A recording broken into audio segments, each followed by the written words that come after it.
Bonjour à tous et bienvenue dans cette petite vidéo tutoriel Alios. Aujourd'hui, nous allons voir ensemble comment sont gérées les différences de change dans Odoo.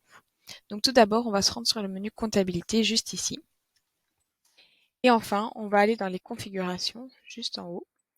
Et ici, on va aller dans les paramètres des configurations. Une fois qu'on sera dans les paramètres des configurations, on va activer les devises. Donc ici, je vais taper dans ma barre de recherche devises.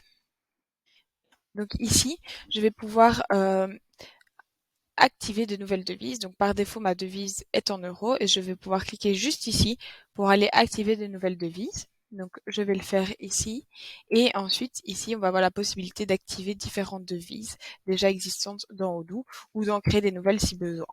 Donc ici par défaut on va travailler avec le dollar. Donc voilà, on est en euros et on va rajouter la devise dollar sur laquelle on va faire du coup notre petite vidéo. Donc ici vous voyez que j'ai déjà activé la devise, mais si vous devez en activer une nouvelle, vous n'avez qu'à cliquer juste ici ou rentrer directement sur la devise et vous pouvez l'activer depuis le bouton juste ici. Donc, quand on rentre sur une devise, qu'est-ce que l'on peut retrouver? On peut retrouver donc le nom de la devise, l'unité monétaire et si elle est active ou non.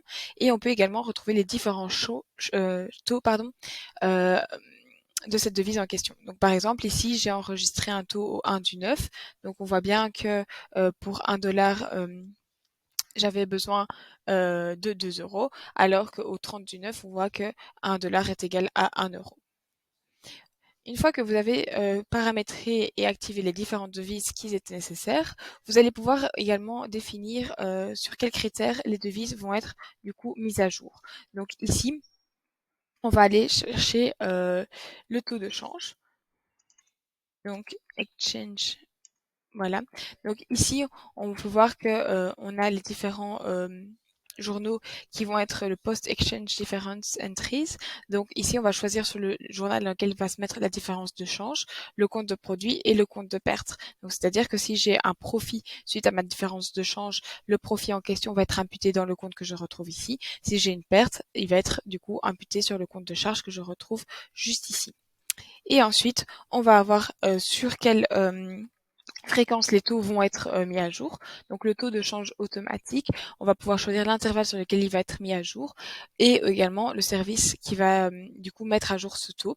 Donc ici j'ai la Banque Centrale Européenne, mais je pourrais choisir une autre institution également. Donc une fois que vous avez paramétré ces différentes configurations, vous pouvez du coup vous créer un journal si vous le désirez pour définir la devise sur celui-ci. Donc par exemple, ici moi j'ai créé un journal facture client dollar. Donc ici sur ce journal-là, je vais pouvoir du coup définir la devise de celui-ci. Donc c'est pas un genre obligatoire, donc ça veut dire que vous pouvez aller sur votre journal client par défaut. Et s'il n'y a pas de devis sur celui-ci, ben, vous pouvez aussi bien encoder votre facture en dollars qu'en euros. Bien sûr, vous n'aurez possibilité d'encoder la facture que dans les devises qui ont été activées au préalable. Donc ici, je pourrais utiliser mon journal Customer Invoices, étant donné qu'il n'y a pas de devise qui est définie. Mais voilà, moi j'ai créé également un journal sur le côté avec une devise qui est définie, qui est du coup les dollars et c'est sur, oh, pardon, c'est sur celui-ci que je vais du coup encoder pardon, mes factures en dollars. Donc voilà, ici je suis sur ma facture client en dollars, donc je vais créer une nouvelle facture pour le petit test. Donc vous verrez que ici on retrouve les dollars et on retrouve également les euros sur mon journal. Donc là par défaut elle se met en USD parce que c'est bien la devise que j'avais du coup définie sur mon journal. Ensuite, je vais encoder une facture avec mon client. Donc là, je vais mettre chocolat, par exemple. Voilà. Donc, je vais dire que c'est pour 100 euros. Voilà. Et donc, ici, on va voir que 100 dollars, pardon. On va voir que on est bien en dollars. C'est bien ce qu'on avait défini sur notre notre journal facture client en dollars. Et par contre, les écritures comptables, quant à elles, sont du coup en euros, comme on retrouve ici. Donc, on retrouve bien que 100 dollars est égal à 2 euros.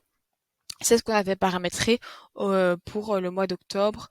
1 dollar était égal à 2 euros. Donc une fois que c'est fait, vous pouvez confirmer votre facture. Et donc ici, on va enregistrer un paiement qui est au-delà du mois d'octobre. Donc si vous vous souvenez, au cours du mois d'octobre, 1 $ est égal à 2 euros, alors qu'à partir du 30 octobre, 1 $ est égal à 1 euro. Donc on va enregistrer un paiement au-delà du mois d'octobre. Donc imaginons qu'on enregistre un paiement au mois de novembre pour 100 $. Donc je vais créer le paiement. Et donc ici, on va voir que directement ma facture passe en paiement. Et là, en fait, j'ai l'écriture d'enregistrement du paiement qu'on va retrouver avec du coup mon compte client qui va être soldé et la contrepartie sera mon compte de outstanding receipt. Ça, c'est la première écriture. Et ensuite, on a une deuxième écriture qui a été générée due au taux de change qui a changé entre le 12 octobre et novembre. Donc là, je vais également cliquer sur Vue pour voir la différence.